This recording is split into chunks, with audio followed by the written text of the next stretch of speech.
Hvaljeni si Marija, draga braće i sestre.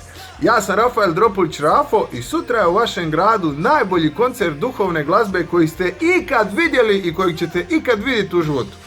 I zato nemoj da čujem da neko nije došao. Pa evo samo zamislite za jedno 50-100 godina možda nam zabrane u crkvu ići, pa nikad ne znam šta će biti.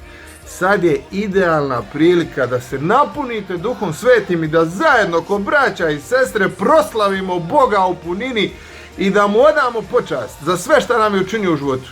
Ja vas puno volim i ja vam garantiram sutra će biti spektakl. Danas je petak, znači sutra. Sutra. Bog vas blagoslovio, vidimo se. Mua!